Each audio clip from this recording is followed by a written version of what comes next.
Que a paz de Jesus nos abençoe.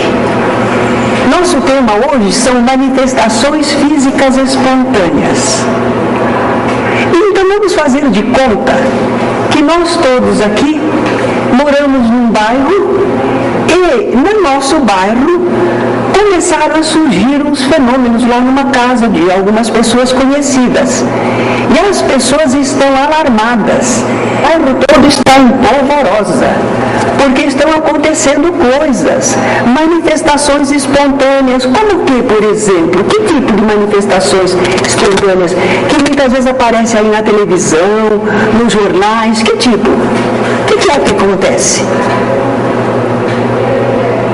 Ninguém nunca viu? Nunca leu?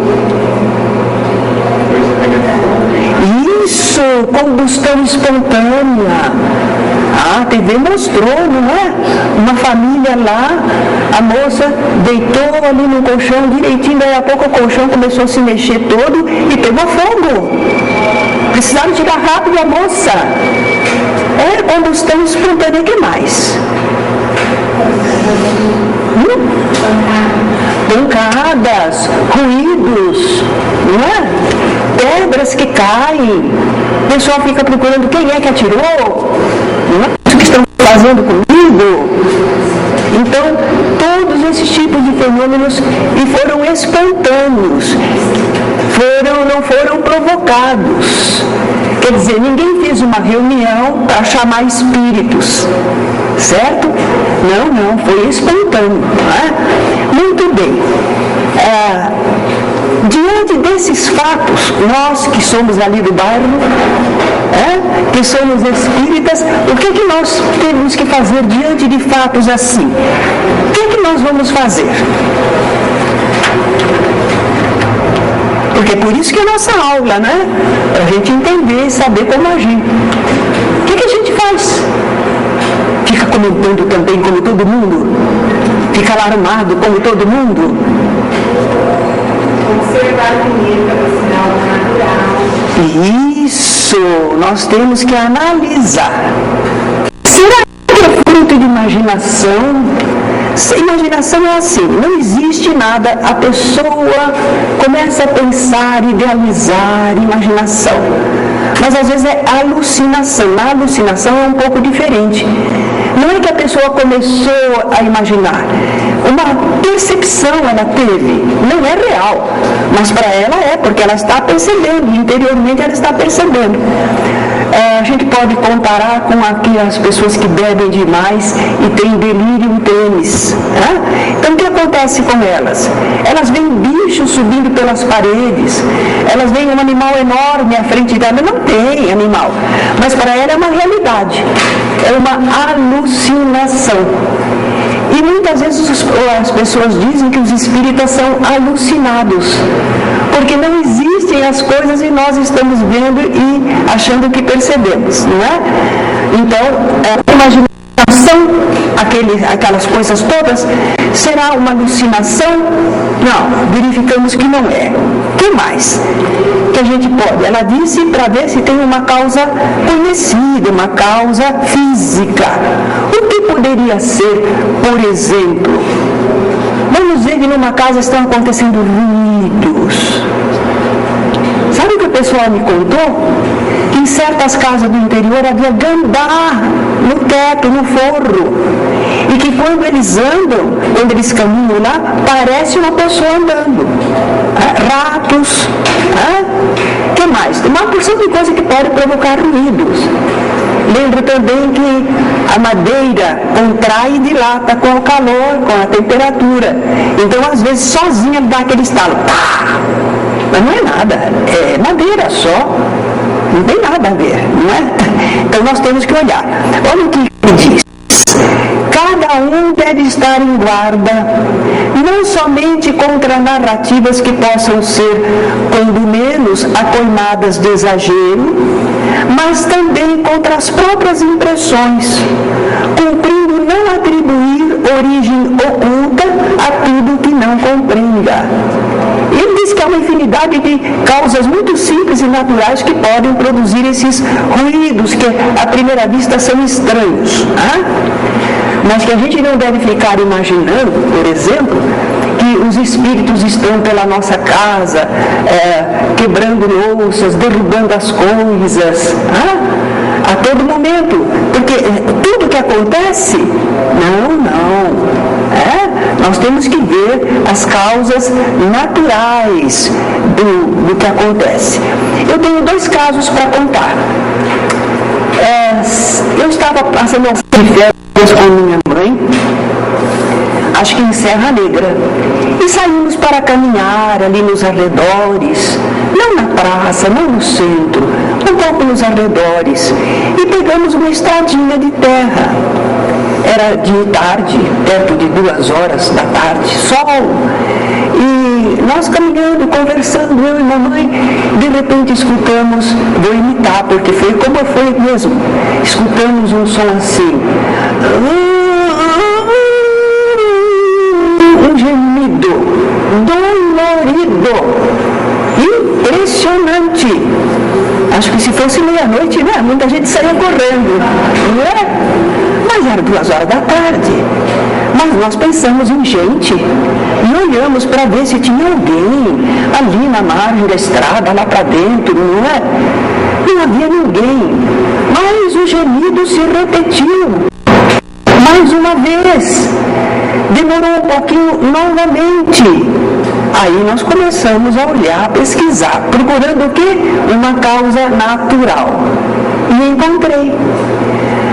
Havia árvores altas ali, e não muito grossas, finas. E uma das árvores, quando o vento balançava, ela ia para a outra e roçava o tronco. E produzia aquele som doloroso. E vejam que simbolismo, né? Porque realmente uma árvore deveria estar sofrendo, estava me cortando, não é? Mas era um ruído natural. Então aí a gente vê que uma coisa assim, não compreendida, pode causar muito espanto entre as pessoas. O outro foi uma companheira nossa, já está desencarnada, ela trabalhava conosco aqui no Sul, e uma vez ela comentou comigo, Terezinha, na minha casa, no meu quartinho à noite, eu estou recebendo visitas de amigos espirituais. Eles provocam luzes no ambiente, eu fico tão emocionada. Ela era viúva, o filho já tinha casado, ela era muito solitária, então ela estava emocionada, feliz com isso. E eu disse, eu gostaria muito de presenciar, imagine, fenômenos luminosos, né? E ela disse, vamos lá na minha casa. Eu fui. Cheguei lá, né, na casa dela, quartinho assim de frente, que dava para a rua, e nós sentamos na cama, e ela disse, aguarde um pouquinho, e logo você vai perceber. E ela ficou em oração, eu acompanhei também, e daí a pouco realmente apareceu uma luzinha, e ela andava pelo quarto. E eu falei, realmente tem uma luz aqui, mas que como é que é? E peguei assim, levantei, pus a mão na direção da luzinha e fui acompanhando de onde a luzinha vinha. De onde que ela vinha? De um furo na veneziana. Porque os carros passavam na rua e naturalmente pelo movimento dos carros movimentava o furinho de luz. Ela pensava que eram espíritos, certo? Eu fiquei um pouco triste porque tirei talvez uma emoção dela, mas não era verdade, não é? Então nós vemos que certas manifestações podem ter causas físicas conhecidas. Além disso, o que outra coisa a gente deveria procurar verificar? Nossa, estão caindo pedras na minha casa. O que a gente verificaria? Quem é que está atirando? Será que tem gente escondida, chalhona, né, que está fazendo isso com a pessoa, ou que não gosta da pessoa, está fazendo sofrer? Né? Mas verificamos também não tem. Não havia ninguém, veio até a polícia. A polícia verificou, pesquisou, não tem ninguém atirando pedras, e as pedras estão caindo. Então, depois que nós eliminamos todas essas possibilidades, aí nós podemos aceitar que se trate do que mesmo?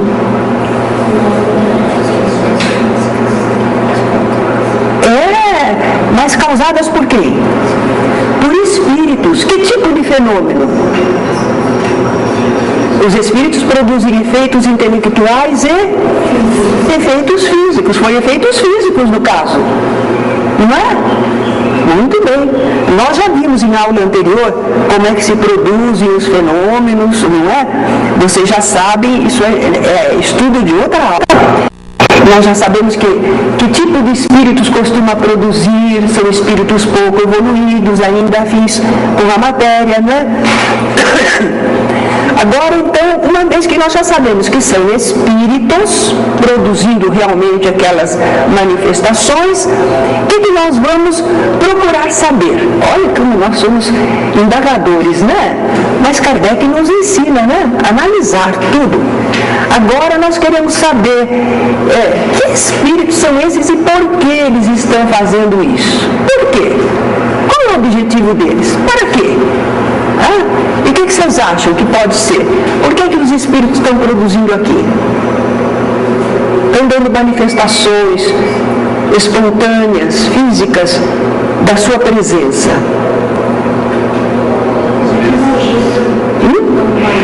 É uma das causas. Não é? Ele quer alguma coisa. Ele quer dar sinais da sua presença. Eu estou aqui. Então pode ser isso. E aquilo que ele vai nos pedir, será que é uma coisa que a gente deve entender? O Espírito se comunica e vai nos dizer que quer missa. Não temos nada contra a missa. Mas será que nos cabe ir providenciar uma missa para o Espírito? É isso que ele precisa? Não, ele não precisa da missa, mas das orações sim, e de esclarecimento da situação dele sim, certo? Então, quando for uma coisa justa e executível, nós vamos procurar atender. Sabe o que pode também ele estar querendo pedir? Perdão a alguém por alguma coisa. A gente pode ver se concilia, né? E assegurar a ele, não, já está compreendido, já está esquecido. Também pode ser que ele diga assim, paga para fulano que eu fiquei devendo para ele, não sei o quê. Está preocupado com isso. Não queria deixar uma pessoa em prejuízo. Isso nós podemos fazer, se tiver no nosso alcance, fazemos em nome dele, não é? Mas principalmente a prece. Aquela prece fervorosa, sincera, atraindo, fazendo ele vibrar, pensar, e além disso atraindo os bons espíritos para ajudá-lo, não é? Orientando esse espírito que está pedindo alguma coisa, querendo dar sinais de sua presença. Mas se for um espírito que quer perseguir, perturbar, e aí, o que nós fazemos? Fazemos prece também? Só? Vamos procurar dialogar com ele? Justamente dialogando é que a gente ficou sabendo que ele está querendo perseguir. E é bom ele ficar perseguindo? Ele não tem coisa mais útil para fazer? Melhor para ele? Então nós temos aí que esclarecer, orientar, não é? Para ele se renovar moralmente, seguir adiante. Esse é o nosso objetivo. É um trabalho. É um trabalho que na casa a gente chama de desobsessão. Mas como esse nome assusta as pessoas, nós estamos evitando falar assim para o público. A gente fala, não precisa receber uma assistência espiritual só. Vocês vão dizer, estão escondendo. Não, o povo se impressiona demais. Obsessão, demônio, certo? A gente não pode lutar com eles. Então é para evitar aquilo que as pessoas se inculcam. Então a gente está falando, não, uma assistência espiritual. Às vezes os espíritos influem, isso é natural, mas a gente pode fazer uma assistência espiritual. Por isso que vocês vão notar que muitas vezes a gente não fala para o público de desobsessão. Embora a gente faça desobsessão. Bem, Kardec, em Obras Póstumas, tem um item 58 muito interessante sobre manifestação dos espíritos. Porque nós estamos, às vezes, diante de um espírito difícil, mau e querendo prejudicar. Então ele diz que às vezes nós queremos domar o mau espírito, não é como se fosse um animal, domar. Mas ele diz o que é que a gente precisa para domar o mau espírito. O que será que a gente precisa para domar o mau espírito? O que será? As causas em si mesmo. Isso. Eles, antes é preciso domar-se a si mesmo. Vontade secundada pela prece sincera, pedindo a força que nos falta para vencermos nossos maus pendores. Interessante, né? Primeiro a gente tem que ter condições para poder influir sobre o outro, né? Agora ele diz também orar por aquele espírito. E aí é muito interessante porque é um ponto que nos esclarece alguma coisa. Kardec diz que quando nós estamos orando por um espírito, por um nosso irmão que está desencarnado, e ele quer fazer o mal, nós estamos retribuindo com o bem. Nós estamos fazendo o bem a ele. Ele quer fazer o mal, mas nós estamos procurando fazer o bem a ele. Isso nos faz melhores do que ele. É uma superioridade e nos dá autoridade moral. Isso é importante, porque nós às vezes não temos muita segurança ainda de pensar, será que nós podemos dialogar com esses espíritos e exercer alguma influência sobre eles? Quem sou eu? A gente sabe que tem problemas, dificuldades, erros, não é? Nós temos muito complexo de culpa. Para os outros a gente não fala, mas lá dentro a gente estremece, não é? Então, nós agora sabemos, mesmo que nós ainda sejamos imperfeitos, mesmo que ainda não façamos tudo direitinho como deveríamos, uma vez que diante dele nós estamos querendo fazer o bem, apesar de fazer o mal, isso nos dá uma autoridade moral sobre ele. Por isso, na casa espírita, além da proteção espiritual, a gente trabalha com confiança, porque é da lei divina. Assim como o bem é mais positivo e o mal é negativo, e o bem então predomina em proporções iguais, não é? Porque muito mal e um tiquinho de bem não vai dar, não é? Mas em proporções iguais, o bem predomina, é da lei divina. O bem é positivo, não tem problema. Então também nós, a autoridade, porque lá a gente aprende, não precisa autoridade moral para lidar com esses espíritos. E a gente diz, eu não tenho autoridade moral, quem sou eu?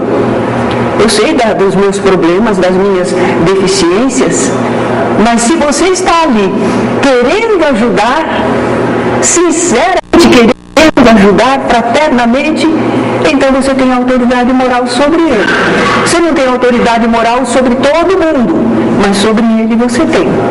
E isso funciona diante da lei divina, né?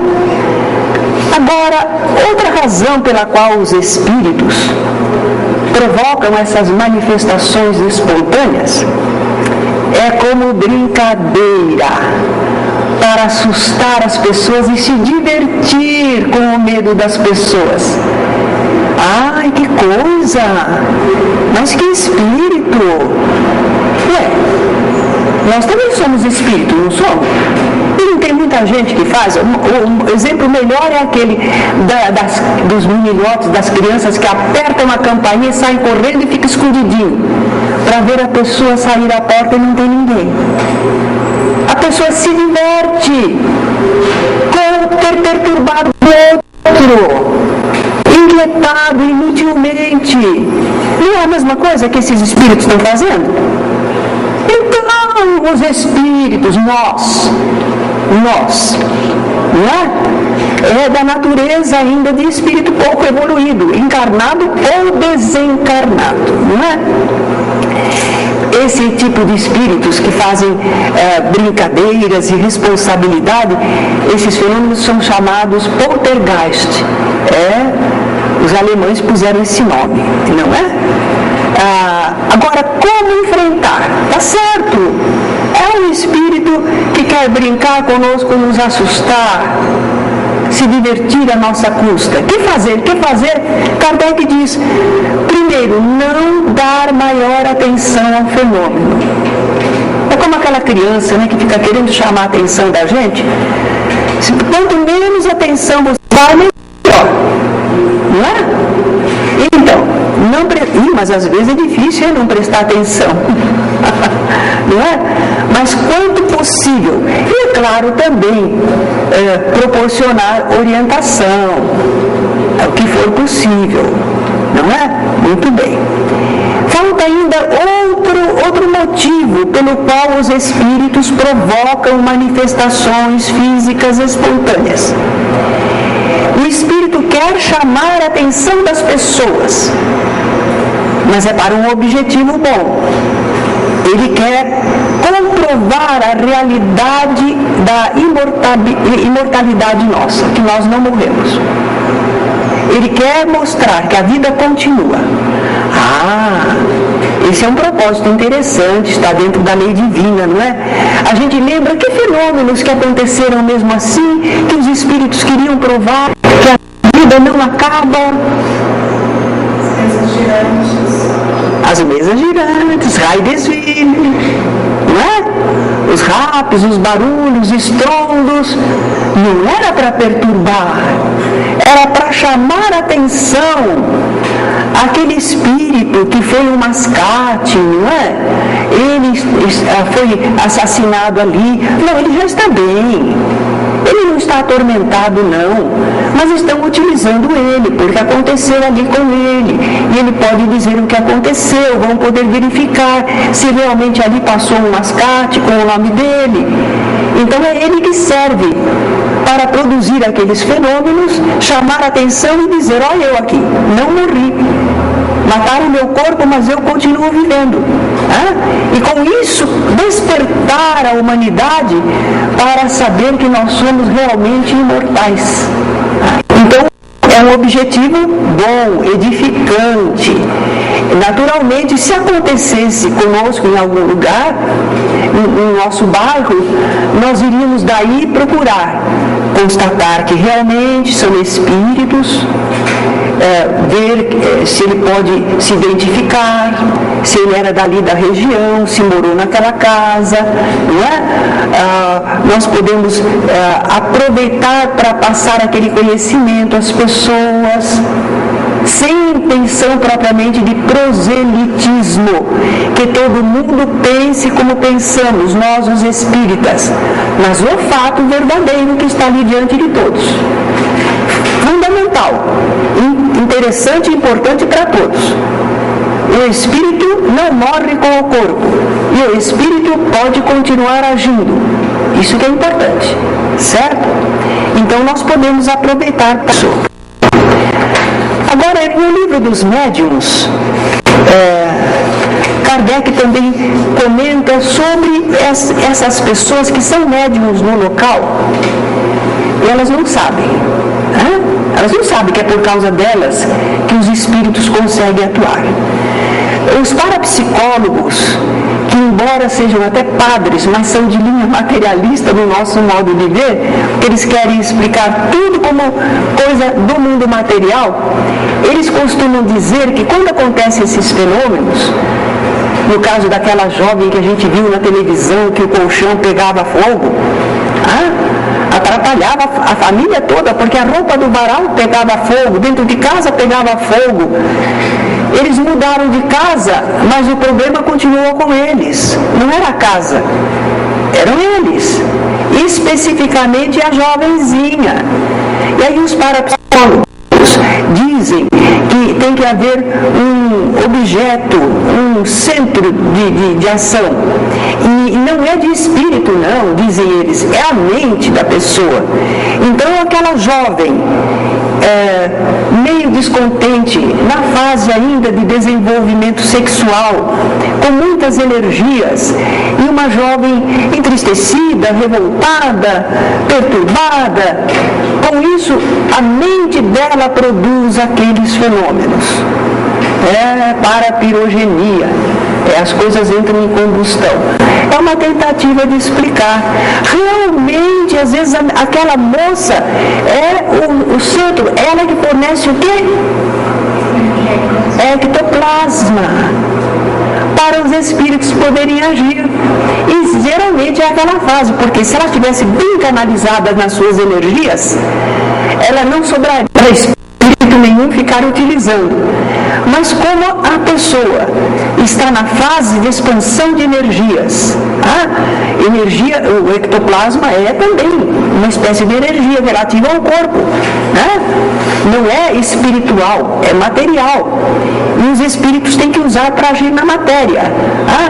Então realmente ela está sendo o foco, mas não é ela que está produzindo com a sua mente, ela não está idealizando e comandando aquilo. Os espíritos estão utilizando. Quer dizer que eles param na metade. Eles querem explicar tudo pela ação dos próprios encarnados. Por isso que eu digo, eles são às vezes sacerdotes, mas estão falando contra a ideia da espiritualidade. Não é? São materialistas. Bem, então, desses médiuns, Kardec vai dizer: as pessoas que possuem faculdades mediúnicas capazes de serem utilizadas para a obtenção de tais fenômenos são denominadas médiuns naturais. Nós fazemos aqui as aulas sobre classificação de médiuns e damos a classe geral, não é? Médiuns de efeitos intelectuais e de efeitos físicos. Mas Kardec, no livro dos médiuns, ele põe muitas classificações. E ele põe classificação médium natural, é aquele que possui uma faculdade especial, embora sozinhas, pela própria vontade, nada consigam, mas é preciso que um espírito queira. Quer dizer, para acontecer o fenômeno, tem que haver um espírito e ele querer, porque se ele não quiser, ele não faz. A pessoa tem um ectoplasma, mas ele não quer trabalhar nada, ele não quer fazer nada. Ele não faz. Primeiro ele precisa querer, né? Ele tem um objetivo, um motivo para agir, né? Em seguida, frequentemente, é preciso que encontre essa pessoa, esse médium, no lugar onde ele quer agir. Isso não é muito fácil. Pode estar, às vezes, na redondeza, mas tem que estar na proximidade. Porque ele tem que retirar o ectoplasma e utilizar. Se a pessoa estiver muito longe, não dá, né? Esvalece. Não dá. Então tem que estar no local ou nas proximidades. E será que isso é fácil de achar? Basta ver entre nós. Quem de vocês já presenciou fenômenos de efeitos físicos espontâneos? Tem muito? Não tem. Existe, mas não é contra isso.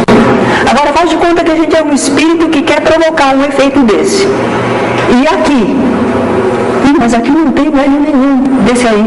Nem na redondeza não tem. E não posso fazer. Eu queria, mas não tenho médium. Próximo, no local, não tem. Não é em contra disso. Agora, se de repente tem uma pessoa lá, hein? Se tem, agora eu posso. Certo? Então é por isso que não acontece a todo momento essas manifestações físicas espontâneas. Porque não são em contradiços os médiuns, que têm abundante ectoplasma. Agora, quando acontece, e muitas vezes são adolescentes, são jovenzinhos, né? Que estão descontentes, perturbados, mal orientados, né? Então eles estão bastante ectoplasma sem um bom encaminhamento. E aí, se estiver no local que o espírito quer agir, aí ele pode, né? Então, experiência de uma pessoa apta para secundá-lo, para oferecer o fluido, se depara muito raramente. Essa pessoa aparecendo, ele se aproveita dela. Apesar da reunião de circunstâncias favoráveis, quer dizer, eu quero promover um fenômeno, e eu tenho ali a pessoa que me serve de médium. Tudo bem, tem o ectoplasma. Mas Kardec diz que ainda falta o quê? Sabe o quê? Ele pode ser impedido por uma vontade superior, que não lhe permita agir à vontade. Quer dizer que os espíritos não fazem tudo o que querem. Eles fazem de leis, não é? Então vamos dizer que aquela pessoa tenha uma proteção espiritual, um acompanhamento natural pelo seu modo de ser, não é? Vamos dizer que aquele acontecimento seja perturbante para várias pessoas que não convém, tem programações em andamento. Que é isso? Vai fazer só o que quer? Mas Deus deixa até um criminoso matar uma pessoa. Isso faz parte das experiências nossas aqui do mundo. Mas quando não for conveniente para as tarefas, os programas, as realizações, um espírito que tem superioridade sobre ele, não precisa ser o mais alto da escala. Um espírito que tem mais autoridade que ele não permite. Não pode.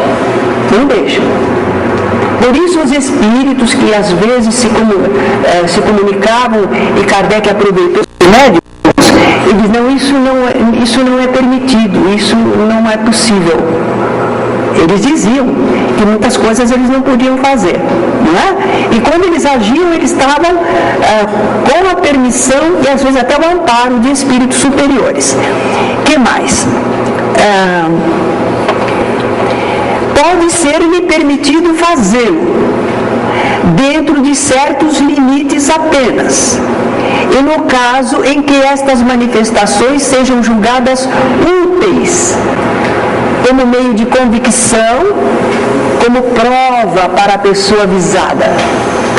Olha aí, as coisas não acontecem assim ao léu, não somos joguetes dos espíritos, não é? Não, tudo isso obedece a leis. E às vezes nós ficamos meio assim achando, será que?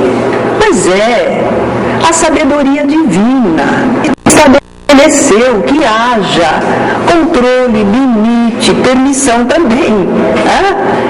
Então, as nossas sociedades não se organizam assim, nós fazemos tudo o que queremos ou aquilo que a lei permite. Não é? Algumas pessoas agem à revelia das leis, mas quando são apanhados também tem as consequências. Isso no mundo material. E no mundo espiritual também não há leis? Não há consequências? Não é? Então tudo isso não está ao acaso. Tudo obedece a leis. E naturalmente espíritos agem de acordo com o que querem, com o que sabem. Mas existem os espíritos mais esclarecidos que agem como controladores, organizadores, dirigentes. Não é? Então nós não estamos à mercê de qualquer espírito. Que a gente, inclusive, se coloque que não precise dessa prova. Às vezes a gente acha ruim o que estão fazendo. Mas se não houvesse essas provas, nós não puxaríamos dentro de nós um conhecimento. Não prestaríamos atenção a alguma coisa que está acontecendo, como os outros pensam, como sentem. Então, as provas, elas nos espicaçam. Não é resgate, não estamos falando de resgates. Não é? Nós estamos falando de experiências. Provas são acontecimentos que nos servem de experiência. E às vezes nós achamos desagradável. Nós queremos continuar a nossa vidinha. Mas as provas vêm na forma de dificuldades, de pessoas problema na nossa vida, uma série de coisas. Mas é para que desenvolvamos algo. Às vezes não foi programado para a nossa vida, mas na Terra, para o nosso grau de evolução, tudo que acontece é lucro. Porque nós somos muito ignorantes ainda. Então tudo que acontece serve para a gente aprender. Não precisa programar muito todas as provas, todas as situações. Basta não estarmos neste mundo com pessoas as mais diferentes, com objetivos os mais diferentes, e no meio disso tudo nós estamos sendo despertados, solicitados, estamos nos desenvolvendo. Certo? E no meio disso tudo existem algumas coisas programadas, algumas expectativas, alguns objetivos que já trouxemos do plano espiritual, não é? Mas não é tudo programado. Nem poderia, precisa ser tudo programado. Nós não temos destino fatal. Porque o pessoal pensa que a gente veio de lá com um destino. Era meu destino. Não. Você às vezes foi se defrontar com certas situações. As outras fazem parte da vida. E você tem que aprender a viver. Sem se desesperar, sem prestar atenção demasiada, sabendo opor os limites quando você pode. Isso é sabedoria de viver, de se relacionar e lidar com as coisas do mundo material. Para que a gente encarna? Para aprender a lidar com a matéria, com as pessoas. Não é? Então, tudo que acontece serve de aprendizado e de exercício para nós. Bem, então é por isso que pode acontecer também manifestações físicas espontâneas que os espíritos provocam, porque eles querem alguma coisa e porque encontraram o médium que fornece o ectoplasma, e essas experiências nem sempre estão programadas, não, a maioria não está, mas vão nos servir de aprendizado, de desenvolvimento e de comprovação da imortalidade. Bem, a nossa aula praticamente é isso. Agora eu queria ouvir de vocês alguma coisa, alguma ideia, algum comentário, alguma pergunta. Que tal?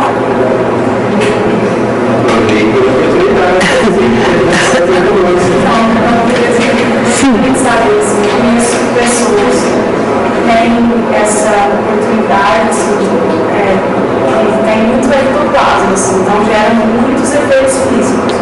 Só que elas não estão aproveitando essa oportunidade, assim. Elas têm uma certa idade, assim, e a vida toda tiveram grandes manifestações, assim. Eu gostaria de saber quais as consequências da não utilização dessa faculdade. Jesus dizia: não julgueis para não serdes julgados. Para avaliar, analisar, nós podemos, para procurar entender. Uma pessoa, a gente percebe que a vida toda ela ensejou fenômenos de efeitos físicos, mas ela nunca se aplicou a trabalhar com esse seu potencial. Já está até com idade. Os fenômenos aconteciam espontaneamente, ocasionalmente. Nós não podemos saber se essa pessoa tinha realmente um programa de trabalho com essa faculdade. A gente não sabe se o ambiente havia esclarecimento, orientação. A gente não sabe se foi... No caso que eu conheço, é um amigo meu. Sim. A família é espírita, assim, tem uma pessoa extremamente inteligente, intelectualmente muito desenvolvida, compreende de forma nacional o espiritismo, mas ainda sente medo, assim. Sente medo, então porque faltou para ele alguém que o ajudasse, porque o médium é como vocês estão no segundo ano. Muitos de vocês, quem sentia medo? Olha aí. Se eles não tivessem esse aprendizado, esse ambiente, se faltou para ele, ele tem medo, porque os espíritos, para quem tem o ectoplasma, minha mãe era médium de efeitos físicos e não gostava, porque geralmente são espíritos não muito evoluídos e às vezes brincalhões. Então ela ia numa reunião e o espírito vinha e tocava assim, bota. Ela disse, fico aqui à mercê do Espírito fazendo essas coisas para mim.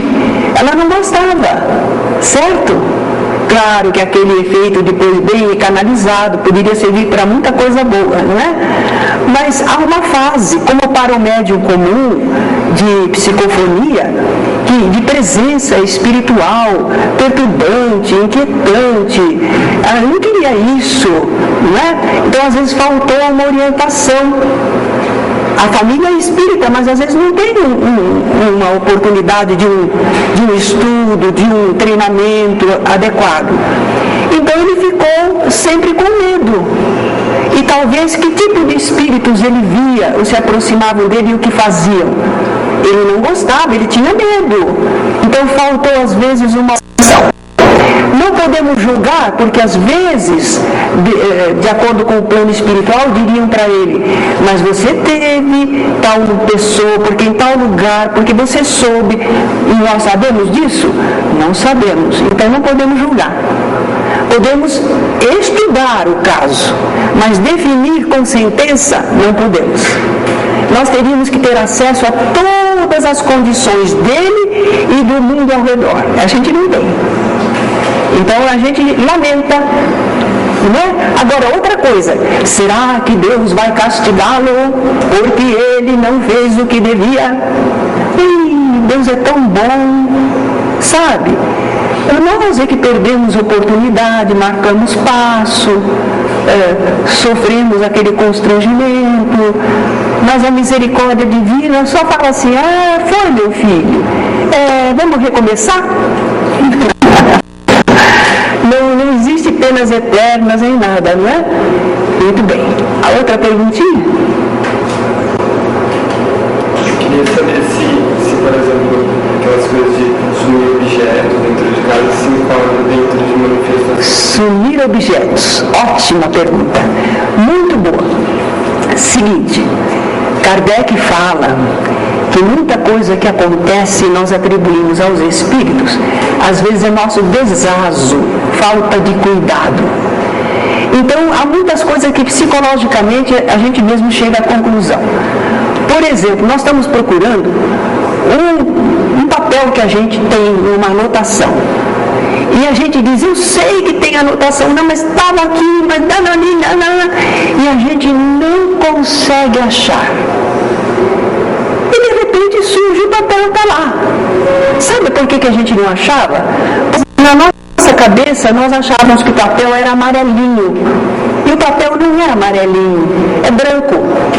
Então quando a gente olhava, puxava, na cabeça estava a imagem amarela. E a gente então não identificava. Depois, quando a gente vai olhar sem essa prevenção, olha que papel. Certo? Então, muita coisa que a gente iria atribuir a espíritos, eles esconderam de mim. Agora fizeram aparecer. Que nada. Foram problemas nossos, né? Psicológicos. Às vezes a gente colocou num lugar e não lembra mais onde colocou. Conheci uma senhorinha que já estava ficando muito idosa, sozinha, tinha muito medo das coisas. Então, às vezes, esse é fato verdadeiro, ela escondia a chave, porque ela tinha medo que entrasse alguém, né, e mexesse nas coisas dela. Então, as chaves ela escondia. Só que depois ela não lembrava onde estava a chave. Chegava a marmita, comidinha para ela, o pessoal tinha que entrar, arrombar para poder ajudá-la, não é? Então, às vezes a gente, sim. Sobre a chave, só quer dizer, eu saí do apartamento, da chave e fui para minha casa. Então eu falei: meu Deus, cadê a chave? O apartamento agora não entrar lá dentro, do prédio eu ligo para o moço, que eu não acho a chave, que ele perdido no conversa. Eu peguei a bolsa, meu marido, em cima da cama. Depois a chave estava em cima da bolsa. Bem, aí é que está. Nós mostramos primeiro as coisas que podem ser falhas nossas. E às vezes nós notamos que houve uma interferência de espírito, não é? Se nós eliminamos todas as possibilidades, aparecer em cima da bolsa? A gente nota que não. Mas pode ter sido um espírito até amigo, que pegou e disse, estão procurando tanto, está aqui, pronto. Colocou para ajudar. Só que será que a gente pensou que foi para ajuda? Ou a gente pensou assim, alguém escondeu e agora apareceu e me fez sofrer? A gente nunca pensa que pode ter sido uma ajuda extra. Não é? Então, por isso a gente vê, o grande problema nosso é entender o porquê das coisas. Ou não fazer julgamentos maus. Quanto possível. Porque talvez a gente já perdeu alguma amizade, porque a gente fez algum pensamento que não era o melhor. No caso, assim, que essa expansão de articulado, para que se consiga mexer, o espírito mexer no material, não importa como eu só apresentando, não é necessariamente desde que nasceu tenha isso. Não, porque às vezes o espírito não usa de nós o ectoplasma, mas usa de alguém que existe por ali. No local, nas proximidades. Então nem sempre fomos nós que oferecemos o ectoplasma. Agora, se sempre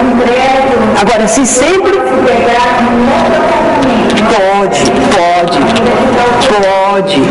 Agora, se os fenômenos acontecem sempre perto de nós, ao redor de nós, aí a gente diz, é aqui. O foco é aqui. Mas, ocasionalmente, os espíritos podem retirar o ectoplasma alhures, como se dizia antigamente, em outro lugar. Certo? Eu posso fazer mais uma pergunta? Sim. Eu me lembro lá da Esperança. Ah, Madame de Perronzé. Madame de Perronzé. E queria entender qual era o objetivo, porque assim, pelo jeito ela sofreu muito, assim, com os efeitos que ela tem contato, que ela conseguiu encontrar através dos espíritos.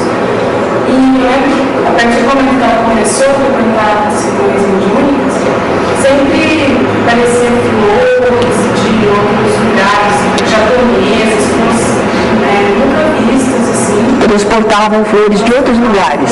É um efeito físico. E aquilo deixava ela muito cansada. Ela se sentia extremamente esgotada. E eu queria entender, parecia uma moça lá para ela, tinha uma mocinha que ia lá e levava. Olha, os espíritos procuram estimular o médium de efeitos físicos, porque é justamente como minha mãe, ele doa muita energia, gasta, consome energia, ele se vê pauperado. O fenômeno de efeito físico não pode ser realizado todo dia, toda hora. É feito quinzenalmente. Quando for semanalmente, a pessoa precisa se recuperar, é como doação de sangue. Certo? Ela doa, porque é consumido. Uma parte volta para ela, mas uma parte é consumida com o fenômeno. Então, não pode fazer muito. Por isso que ela se sentia depauperada, e conforme o que o espírito precisava fazer, ela tinha sensações que não lhe agradavam. No caso de Kate King, a médium Florence Cook, o espírito precisava animá-la. Coragem! Estamos produzindo algo bom, certo? Porque o médium não é que ele diz assim, está lá quietinho e tira meu ectoplasma. Não é assim, né? Então, muitas vezes os espíritos bons, o médium, porque é um trabalho. É a mesma coisa que o médium de psicofonia. Ele tem que ser estimulado, compreender, porque ele começa a sentir a aproximação do espírito. E o espírito é sofredor. Ele mentalizou que ele sente uma dor ainda, ou que ele está angustiado, ou que ele está no meio do fogo. E o médium está sentindo o que ele sente. Conforme a mediunidade está sentindo junto. Então, toda mediunidade requer, por isso que a gente diz assim, prestar a caridade. O médium está prestando a caridade, porque ele aceita viver por um pouco o clima do espírito, para que o espírito possa conversar conosco e ser ajudado a sair daquela ideia. Quando termina o fenômeno, os amigos espirituais ajudam e o médium se sente bem. Mas ele não pode ficar fazendo isso o dia todo. O médium de efeitos físicos, ele deve geralmente ter que é o tempo que ele precisa para recompor as energias, certo? Era isso que ela sentia. Mas essa sensação, esse cansaço, tinha um merecimento espiritual de estar servindo às demonstrações, contribuindo para o progresso da humanidade.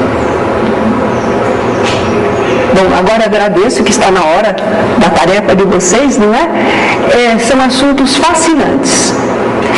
Todos eles entendidos à luz da doutrina espírita, com os livros, por exemplo, do Leon Denis, No Invisível, né? Com o livro dos médiuns, nós podemos compreender esses fenômenos e não nos ficarmos encantados com ele, porque de repente uma pessoa, eu sou médium de efeitos físicos, e fica querendo demonstrar toda hora, porque ele não sabe o que está fazendo. Então a doutrina espírita ensina a trabalharmos com essas nossas faculdades, com essas nossas forças, energias e com a presença de espíritos mais evoluídos, menos evoluídos. E no meio disso tudo nós mantermos o equilíbrio que devemos ter, não é? Porque sabemos o que fazer, como fazer, quando fazer, para que fazer. É a diferença para onde existem os fenômenos também, mas não existe o conhecimento da doutrina espírita. Abençoada doutrina espírita. Obrigada.